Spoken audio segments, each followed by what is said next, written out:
The values by which he lived, the ideals he embraced, his dignity, his diligence, his candor, and concern for the well-being of all Kenyans. As a leading figure in Kenya's post-independence history, His Excellency Mwai Kibaki earned the abiding respect and affection of the people of this nation and other nations throughout the world. President Kibaki will forever be remembered as a gentleman in Kenyan politics, a brilliant debater whose eloquence, wit, and charm won the day time and time again. His contributions in the Ministry of Finance and as Vice President saw Kenya's economy grow steadily, fueled by a commodities boom, as well as fiscal and monetary policies that were the backbone of his economic philosophy. Believing that Kenya was once again ripe for a vibrant multi-democracy, President Kibaki exited from government and led the charge to keep the ruling party accountable. His contributions to the restoration of multi-party democracy as the leader of the official opposition, combined with his track record and impressive credentials, made Mwai Kibaki the natural choice for selection as the opposition consensus candidate against my own candidature in the year 2002 and the presidential elections that followed thereafter. On the 30th of December 2002, Mwai Kibaki was sworn in as the third president of the Republic of Kenya. He served as head of state and government until the 9th of April 2013. Administration conceptualized and spearheaded transformation in crucial sectors such as education through the globally lauded free primary education program, infrastructure developments in transport and energy, and increasing the availability and access to health care for his fellow Kenyans. In honor of this great statesman, Kenya remains committed to maintaining policies that promote economic and social empowerment, democracy, the rule of law, and respect for human rights. The late President Kibaki championed the realization and objectives of the East African Community Common Market, of trade liberalization for the citizens of partner states of the East African Community.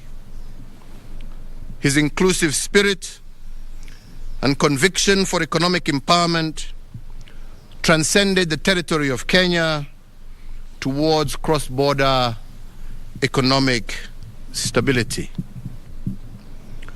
The late former president's central role in shepherding Kenya into a new constitutional dispensation, a culmination of a decade-long quest, is a towering legacy that immortalizes President Kibaki. We can take comfort in the inspiring legacy of ideals and examples of devotion to his country, which he bequeathed to us all, more so with our new constitutional dispensation. His dedication and love for our country undoubtedly honors Kenya, East Africa, Africa, and in the world. He leaves behind a more united and prosperous Kenya, as well as a template for servant leadership, which we must continue to nurture and improve for generations to come. And on his passing, today we once again renew our pledge in tribute to our great leader to foster. As we mourn the passing of an icon, we can rejoice in the lifelong companionship he enjoyed with his now departed wife, Her Excellency Mama Lucy Kibaki, and his extended family. Today, our sincere sympathy to his children, Judy Wanjiko, Jimmy Kibaki, David Kagi, and Tony Githinji, and to their families, and for all who mourn the passing of this great leader. As the late former president served Kenya, Africa, and the world, he also remained a deeply devoted family man, an avid golfer, and an earnest friend to many. To them we say that while Emilio Mwai Kibaki is no longer with us in body, his spirit, legacy, values, and ideals live on in each one of us and in the limitless ways that he made Kenya immeasurably better. Mwai Kibaki lives on in the hearts of millions of Kenyans, East Africans, and Africans who benefited from his leadership, admired his character, and were inspired by his example. Mwai Kibaki lives on in our fond memories of his strength of will, his charm, his wit, and his passionate love for God, for family, and for nation. In honor of the life and times of the late former President Emilio Stanley Mwai Kibaki, and on behalf of a grateful nation, I, Uhuru Kenyatta, under the authority vested in me as the President of the Republic of Kenya and the Commander-in-Chief of the Kenya Defense Forces, do hereby order and direct that one, in testimony of the highest of esteem in which all Kenyans hold the person of Mwai Kibaki, the nation will observe a period of national mourning from today until sunset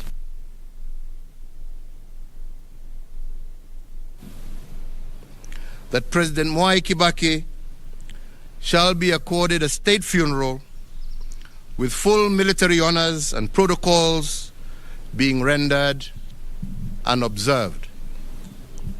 3, that the flag of the Republic of Kenya shall be flown at half-mast at State House and all Kenyan diplomatic missions, public buildings, public grounds, all military bases, posts, and stations, on all naval vessels of the Republic of Kenya and elsewhere throughout the entire territory of the Republic of Kenya from today until sunset on the day of his internment. And 4, that the President, the Deputy President, the Chief Justice, Cabinet Secretaries, the Speaker of the National Assembly, the Speaker of the Senate, Kenya's diplomats abroad, and whomsoever else is so authorized by law, national flag on their official motorcade from today sunset on the day of his internment.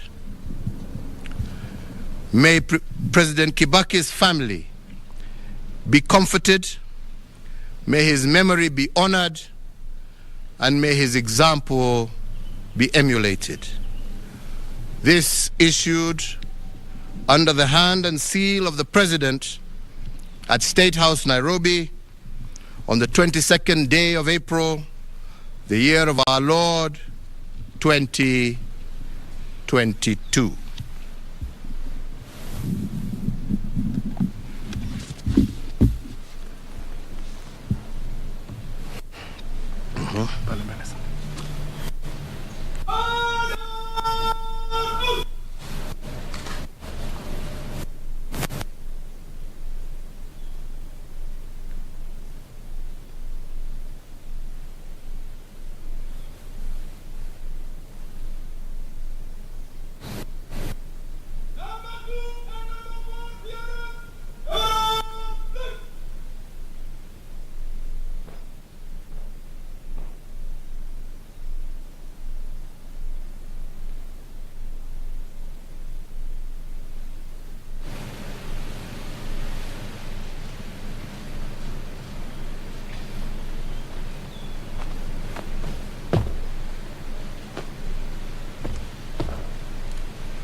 Toa hizi mic uzime umpatie huyo.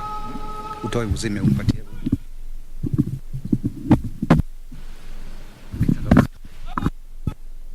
Nairobi ambapo ametangaza kifo cha aliyekuwa rais wa 3 wa taifa Jamhuri la Kenya.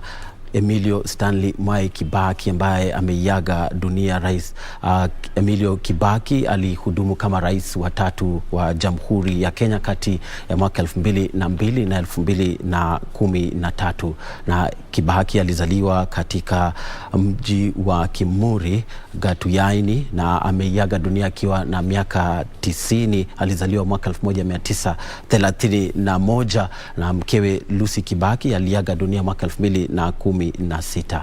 Rais Mwai Kibaki aliyekuwa rais wa 3 wa Jamhuri ya Kenya alihudhuria shule ya upili ya Nyeri High na shule ya upili ya Mangu na vile vile chuo kikuu cha Makerere, na alihudumu kama mbunge wa Othaya katika gatuzi la Nyeri kati ya mwaka 1974 na mwaka 2013. Kabla hayo alihudumu kama mhadhiri na vile vile mwanasiasa, na alishikilia wadhifa katika Wizara ya Fedha kati ya mwaka 1969 na mwaka 1982, na vile vile alihudumu kama naibu rais kati ya mwaka 1978 na 1988.